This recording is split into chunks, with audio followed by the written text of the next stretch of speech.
मात्रा कैसे सीखी जाए। मात्रा सीखने में सबसे बड़ी भूमिका जो हमारी है कि हम उसका उच्चारण ठीक से करें और पूछें कौन सी मात्रा है और ये बनती कैसे है, इसको देखा कैसे जाता है, पढ़ा कैसे जाता है, लिखा कैसे जाता है।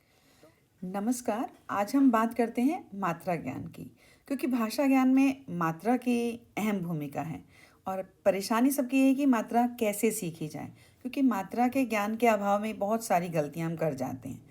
मात्रा की जो समस्या वो छोटे बच्चों की तो है ही, लेकिन कहीं कहीं देखा जा रहा है कि बड़े बच्चों को भी मात्रा ज्ञान के अभाव में अनेक सी परेशानियों का सामना करना पड़ता है।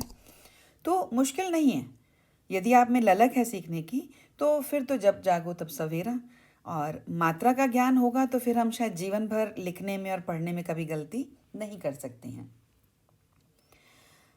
हिंदी वर्णमाला में हमारे पास 11 स्वर हैं और इन्हीं 11 स्वरों की 10 मात्राएं हैं, क्योंकि अ की कोई मात्रा नहीं होती है। बस मात्रा सीखने में सबसे बड़ी भूमिका जो हमारी है कि हम उसका उच्चारण ठीक से करें, क्योंकि जब हम उच्चारण ठीक से करेंगे, उसे सुनेंगे सही, देखेंगे सही, तो पढ़ेंगे भी सही, और जब सही पढ़ेंगे तो लिखेंगे भी सही। लिखने में कभी जल्दबाजी नहीं करनी चाहिए, लिखना सबसे बाद में। उससे पहले हमें बोलना, सुनना, पढ़ना और देखना आ जाए, उसके बाद हम उसे लिख सकते हैं। भाषा ज्ञान में, मात्रा ज्ञान में सबसे ज़रूरी है कि जब हम उच्चारण सही करें, मान लीजिए हम एक पहली मात्रा लेते हैं आ की। जब हमने आ की मात्रा ली तो हम उससे संबंधित शब्दों को, अनेक शब्दों को पढ़ें।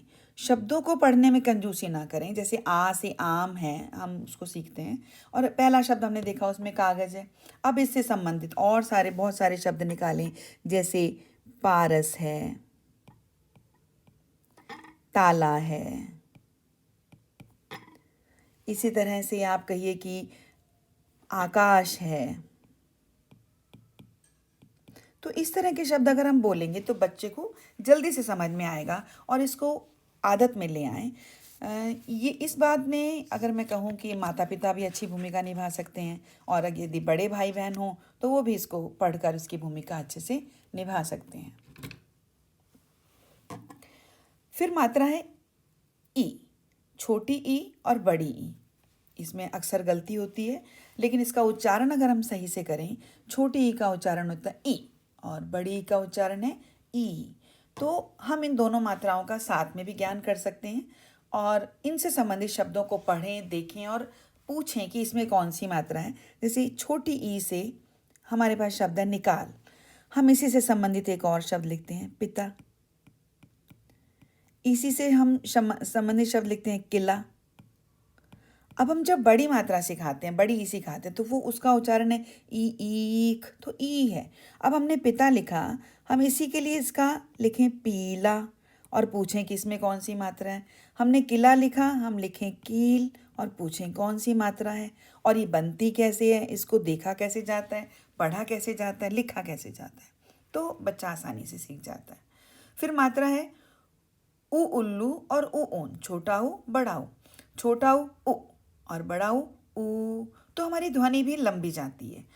उसी तरह से अगर हम ऊ, छोटे ऊ और बड़े ऊ का ज्ञान एक साथ करें, हमने शब्द लिखा नुकीला। नुकीला के साथ ही हमारे पास शब्द आता है खुशी। इसी तरह से आप शब्द दीजिए, जैसे है जुलाई।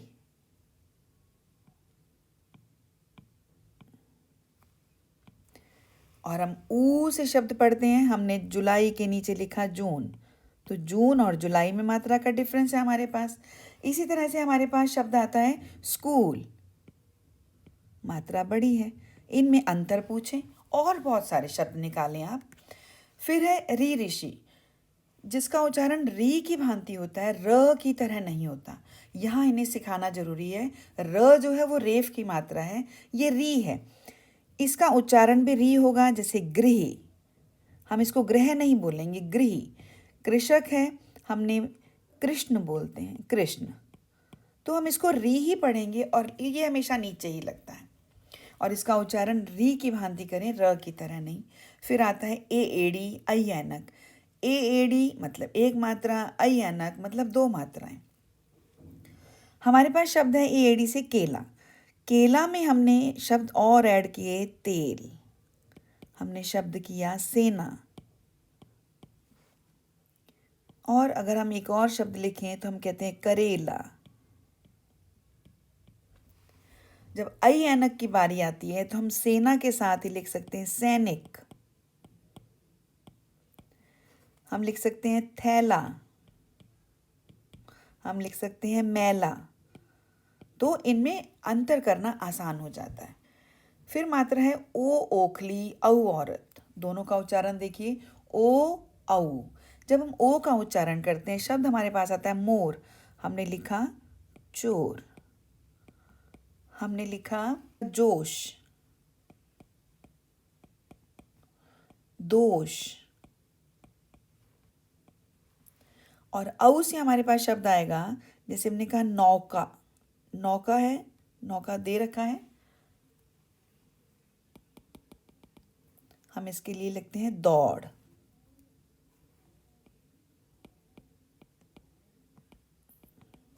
इस तरह से हम लिखते हैं हथौड़ा। जब इस तरह से हम पढ़ेंगे और पढ़ाएंगे तो भाषा हमें आसानी से समझ में आ जाएगी, मात्रा का ज्ञान हो जाएगा। उम्मीद करती हूँ कि आपको अच्छे से समझ में आ गया होगा। यदि फिर भी कहीं परेशानी का सामना करना पड़ रहा है तो आप कमेंट बॉक्स में लिखें, तो इस पर और विस्तार से जानकारी दे दी जाएगी। धन्यवाद।